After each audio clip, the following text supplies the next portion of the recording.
c'est Vanessa, je suis professeure de yoga et je vis en van. Et du coup, aujourd'hui, j'avais vraiment envie de faire un épisode parce que c'est quelque chose qu'on m'a souvent demandé, comment j'arrivais à coupler le van plus le travail. Ma réponse est toute simple, j'ai envie de dire que c'est un peu comme à la maison. C'est pas parce que je suis en van que c'est différent, c'est juste les tâches en van qui sont différentes et que on profite un peu plus de l'instant présent que ce qu'on pourrait faire dans une maison où on a le quotidien. Du coup, je vais te dire un petit peu comment je vois les choses et puis ensuite je te proposerai un petit exercice que tu peux faire même si tu vis pas en van pour coupler les deux. Et te rapprocher en fait de cette vie que je peux mener l'été, printemps-été, bref voilà, quand il fait beau. Alors, tout bonnement déjà, moi je vis en van parce que j'ai besoin de liberté, j'ai besoin de voyager, d'explorer et que en même temps, là par exemple, ça fait 1 mois bientôt que je suis au même endroit. Et ça me gêne pas du tout parce qu'en fait, je rencontre plein de gens, etc. Et je profite tous les jours, donc je kiffe. Et mon point le plus important, le plus primordial de ma vie, c'est de kiffer. Tant que je suis pas heureuse, je bouge. Et ici, franchement, même si je visite pas grand-chose, etc., la nature me recharge, je peux me baigner, j'ai rencontré pas mal de gens, etc., avec qui on échange, on a tous notre vie en van, et c'est juste magnifique. Du coup, voilà, ça c'est vraiment l'un des points que je mets à l'honneur dans cette vie de van, parce que finalement, quand on est à la maison, on reste souvent chez soi, finalement, et on rencontre pas beaucoup de gens. On ne va pas à l'aventure un peu partout, se perdre, etc. Et puis, du coup, on se sent souvent moins libre de faire ce qu'on veut, alors qu'en soi, on l'est tout autant. Donc, voilà pour le premier point. Ensuite, ce que j'ai envie de dire sur cette vie en van, elle me permet, de proposer aussi des cours un peu partout, que ça soit en visio avec des différents paysages ou que ça soit en physique. Du coup, je trouve ça juste génial. Je rencontre vraiment plein de monde. Dans tous les cas, moi, mes sentiments, piliers que j'ai envie de vivre à chaque instant, c'est vraiment d'être connectée à la nature, connectée aux gens, d'être confiante. Du coup, de me sentir bien en fait. Et en même temps, d'être libre de bouger quand j'en ai envie, comment j'en ai envie, libre de faire ce que je veux, libre aussi de partager ce que j'ai envie. Bref, me sentir libre de tout. Et un coup que tu as ces 3 sentiments, déjà, moi je les trouve magnifiques. Après, c'est les miens. Toi, je t'invite aussi à explorer, si tu as envie d'ailleurs, tes sentiments piliers. C'est des exercices que j'ai trouvés via Léona Reding, qui a déjà fait une interview dans ce podcast d'ailleurs, qui est ma coach, ma mentor.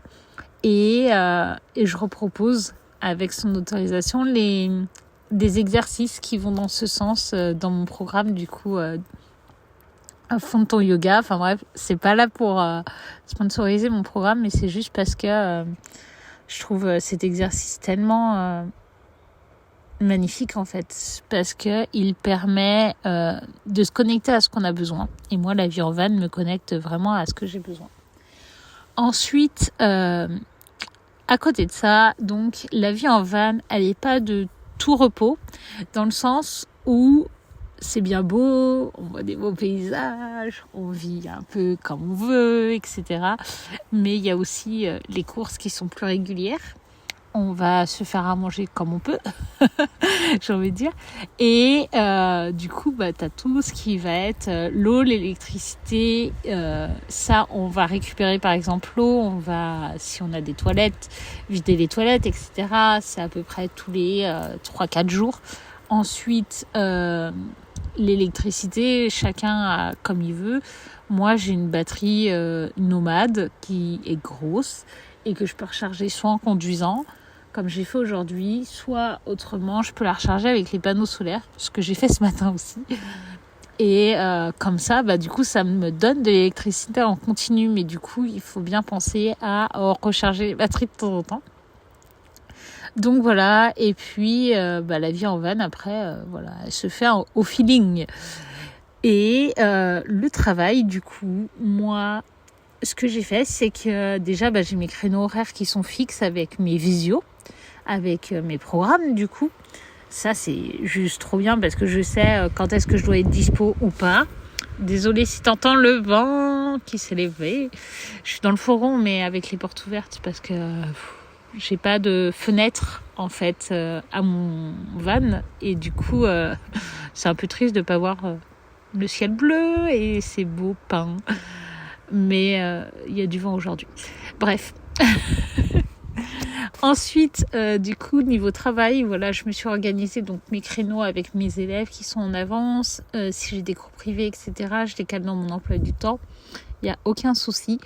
Je m'organise pour avoir suffisamment de cours en avance ou autrement, je prépare 1 heure avant le cours, le cours pour être tranquille et bien dans ma tête et bien dans le moment pour donner le cours. Ensuite, effectivement, je fais pas un 35-60 heures de travail par semaine. Ce que j'ai fait, c'est que déjà ma création de contenu actuellement, moi, j'ai du mal à m'y mettre. J'aime les posts spontanés, mais j'aimerais diffuser aussi d'autres messages qui sont moins spontanés, mais qui me font plaisir. Et du coup, ce que j'ai fait, c'est que cette année, avec le van, j'ai ma petite assistante Emeline qui me prépare en fait les visuels des posts, tout ce qui me fait une grosse charge pour moi de travail et que elle c'est rapide. Du coup, je lui donne, ce qui est génial. Donc je dirais qu'il faut pas hésiter aussi de temps en temps à déléguer pour avoir du temps pour soi. Et en fait, le temps pour soi et l'argent qu'on donne dans la délégation, du coup, te permet vraiment d'avoir un équilibre de vie, potentiellement de faire autre chose. Moi, par exemple, là, il y a un échange aussi, ça permet de faire du yoga, mais le fait de déléguer, moi, ça me permet d'avoir du temps, soit pour moi, pour profiter, soit autrement, ce temps, du coup, va être de me former ou de donner plus de cours, etc. Voilà. Et tout ce temps, ça me permet de gagner de l'argent, on va dire, ou gagner en assurance en moi, du bien-être, du confort. Après, oui, c'est une dépense d'argent, on va dire, mais c'est un investissement pour moi, plus qu'une dépense. Et du coup, le fait de déléguer, cette année, je le vois vraiment, c'est que ça m'aide à aller plus vite et à profiter de l'instant encore plus en van, plutôt que de me dire « Oh putain, j'ai pas publié, il faut absolument que je le fasse, etc. » Et ça donne une pression en fait. Et du coup, là, le fait de... Tout est fait, c'est tranquille. Ça donne moins de pression. Moi, j'ai vraiment de problèmes sur ma com. C'est un truc, non pas que j'ai envie de négliger, parce que j'ai envie de diffuser plein de choses, mais j'ai envie de me focaliser en ce moment sur mes programmes et ce que je permets à mes élèves actuels, sans pour autant perdre de vue les personnes qui m'écoutent en fait et qui ont besoin aussi d'avoir cette assurance, d'avoir ce petit contenu à côté qui permet aussi de se développer en fait. Et je comprends tout à fait qu'on peut ne pas pouvoir acheter le programme, etc. Il n'y a aucun souci. Bref, du coup, c'est pour ça que je ne veux pas oublier cette partie création de contenu et que je mets un point d'honneur à la faire quand même. Je pourrais très bien la déléguer à 100%, l'oublier à 100% et pas la déléguer, mais c'est pas ce qui m'apporte. Bref, voilà, pour le petit long... j'ai perdu le nom, long discours. Ensuite, dans le mêlé travail, du coup, j'ai toute cette partie donc qui va être déléguée. Je vais quand même lui donner toutes les infos, etc. Donc, ça me prend du temps quand même. Et ensuite, j'ajuste mon planning en fonction de mes activités, de ce que je veux faire. Je vais essayer de travailler plutôt le matin, là où il fait pas très très chaud. Et l'après-midi, profiter. En fait, j'ai le cerveau plus libre, tout bonnement. Et du coup, je kiffe un petit peu les moments. Et autrement, le soir, quand il fait noir, en fait, moi, je suis... Du coup, en Human Design, je suis générateur, ce qui me permet de travailler assez longtemps, dur. Et j'ai besoin d'être satisfaite et d'avoir fait les choses pour pouvoir me coucher et être tranquille, l'esprit serein, quoi. Et donc, voilà, je m'épuise un petit peu comme ça en travaillant le soir sur ce que j'ai envie. Donc, actuellement, par exemple, c'est de la formation le soir. Après, ça peut être un peu ça dépend. Et du coup, voilà. Après, il y a des jours où je vais pas travailler. C'est tout à fait OK. Les temps, en fait, que je prends pour moi, pour discuter, échanger, etc., finalement, je me suis rendu compte que c'était des temps que je travaillais sur mon business, pas pour mon business, mais dessus, dans le sens où ça me fait travailler le cerveau, le ciboulot, ça me fait travailler physiquement aussi. Je vois pas mal de choses, donc c'est assez cool. Et désolée, attendez, il y a les bruits des enfants, je m'impose le temps qui passe. Bon, c'est aussi ça la vie en van, justement, c'est que on est tributaire du temps, de ce qui se passe à l'extérieur, et que là, enregistrer quelque chose avec des bruits d'enfants directement entendables, c'est pas agréable pour vous. Du coup, voilà. Enfin bref, je disais donc que oui, je prends beaucoup de temps pour moi, pour visiter, pour rencontrer du monde, etc. Et ce temps-là qu'on peut prendre pour soi, en fait, c'est pas du temps perdu. C'est du temps où on va se recharger. C'est du temps où je vais aussi apprendre des autres, apprendre sur moi-même. Ça va être des choses où tiens, il me demande souvent ça, etc. Du coup, je vais pouvoir peut-être donner mon cours sur telle thématique ou peut-être que dans ma création de contenu, voilà, je vais parler de ça. Voilà, ça me donne pas mal d'idées, ça m'informe de partout. Donc ça, c'est génial. Et d'ailleurs, il y a plein de choses qui se passent pour moi à l'intérieur de moi actuellement. Donc voilà, ça ne cesse d'évoluer et je trouve ça magnifique. Et du coup, voilà, niveau travail, pour résumer entre le van et le travail, comment je couple ? Du coup, j'essaye de faire 3 tâches, des petites ou des grosses, ça dépend, dans ma journée, plutôt le matin. Et du coup, je les note la veille, comme ça je suis tranquille. Mais voilà, je fais mes 3 tâches, même si ça peut être que 3 petites actions, je m'en fous, ça sera ça dans ma journée déjà de prix. Ensuite, suivant ce que je fais, si finalement je suis avec des potes ou n'importe, tant pis, je les fais pas. Je fais juste l'impératif.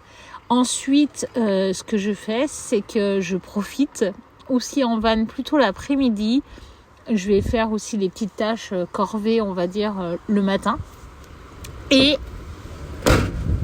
hop là, trop de vent. Et du coup, ensuite, à part ça, je vais aussi travailler le soir si j'ai besoin et si j'ai pas du tout travaillé dans ma journée. Je respecte mes créneaux horaires avec mes élèves et c'est tout. Ensuite, la dernière chose que j'ai envie de dire sur coupler les deux, c'est vraiment de se faire un focus sur quelles sont les tâches où j'ai vraiment besoin de travailler, quelles sont les tâches vraiment nécessaires à mon activité, et les autres les faire passer en second plan. Et s'il y a des choses qui sont nécessaires mais qu'on n'a pas le courage ou qui nous prennent trop le temps, ne pas hésiter à déléguer en fait. Donc voilà. Et puis la vie en van est similaire à la vie à la maison, j'ai envie de dire, dans le sens où on a tous des lessives à faire, on a tous des courses à faire, on a tous besoin d'aller aux toilettes, entretenir la maison, etc. C'est juste que un van, c'est plus petit qu'une maison. Du coup, voilà. Et on est souvent plus attiré par être dehors qu'être à l'intérieur. Et si tu as vraiment envie de coupler plaisir et travail, et qu'au final tu te rends compte que tu as juste besoin d'un ordinateur, ou tu as besoin de lire, ou n'importe, potentiellement tu peux te mettre chez toi, sur ta terrasse ou dehors, trouver un petit endroit sympa. Des fois les tables de pique-nique, moi c'est ce que j'ai là juste à côté de moi, petite table de pique-nique, bim, je m'installe dessus, je fais du partage de connexion avec mon téléphone, et c'est parti quoi. On peut travailler. Du coup, généralement, on se bloque nous-mêmes sur notre lieu de travail, et je t'invite vraiment à d'abord te faire kiffer, et n'hésite pas à aller à bord de l'eau, si tu as de l'eau, n'importe, dans des endroits qui te font plaisir, même au milieu de la forêt, tu peux. Généralement, le téléphone, il capte partout, et du coup, le partage de connexion est un petit bijou. Ensuite, la deuxième chose que je te préconise, si tu ne vis même pas en van, ou si tu as envie, clairement, dans tous les cas, c'est la même chose, c'est de t'organiser un peu en mode slowpreneur. Si tu fais du télétravail, c'est un peu la même chose. Après, si tu es vraiment salarié, tout dépend de ton travail. Si tu as besoin d'y aller physiquement, tu n'as pas le choix, quoi. Hop là. Non, c'est bon. J'ai cru que la porte allait reclaquer. Je te le fais avec le van, non. Comme ça, c'est parfait. Et donc, oui, si tu es entrepreneur et tout, n'hésite pas à te mettre 3 objectifs. Tu peux mettre, par exemple, un gros objectif avec 2 petits. Les impératifs, bien sûr, en priorité. Et te les faire direct dès que tu le sens que c'est OK pour toi. Il n'y a pas de je dois, il faut. Dès que tu as ça, tu zappes. Et puis tu fais autre chose. Et puis tu viendras sur ton travail dès que c'est besoin. Moi, tu vois, il faut que j'enregistre des épisodes de podcast à l'avance. Ça serait mieux pour moi. Mais j'enregistre cet épisode et demain, il sera publié. Et c'est tout à fait OK. Et il peut être très bien en retard. C'est pas mort d'homme. Je le sais, donc voilà. Ensuite, évite les tâches de il faut, et puis si t'as un il faut, du coup va te balader en nature, fais autre chose. Après, donc faire les 3 objectifs, ça va t'aider à driver ta journée en fait, et aller droit au but, éviter des distractions comme le téléphone, tu peux te mettre focus dedans. Et comme Clémentine des Optimalistes m'a conseillé déjà, c'est vraiment de se mettre une carotte après en fait. Et du coup, moi je sais très bien que plus vite je travaille, plus vite j'ai atteint mes 2-3 objectifs, plus vite je vais aller à la plage par exemple, voir les potes. Voilà. Donc voilà, n'hésite pas à te mettre une petite carotte derrière. Et la 3e chose que j'ai envie de te conseiller, ça va être vraiment, si tu trouves que ton travail est trop pénible et que tu n'arrives pas à prendre du temps pour toi à côté, peut-être regarde pourquoi en fait. Prends vraiment encore plus de distance dessus. Et tu vas voir que si tu fais des pauses, si tu prends du temps et du recul, tu vas potentiellement pouvoir mettre encore plus de plages horaires dispo pour toi-même, et du coup profiter. C'est pas parce qu'on vit en van que on a plus de dispo que Pierre-Paul Jacques. C'est juste qu'on adapte plus facilement notre planning parce qu'on a envie et besoin dans notre tête. Donc voilà, n'hésite surtout pas à te débarrasser des tâches futiles qui ne servent à rien. Parce qu'on aime beaucoup compléter. On est un peu comme la nature. La nature n'aime pas le vide. L'univers n'aime pas le vide. Et nous aussi, on n'aime pas le vide. On n'aime pas rien faire.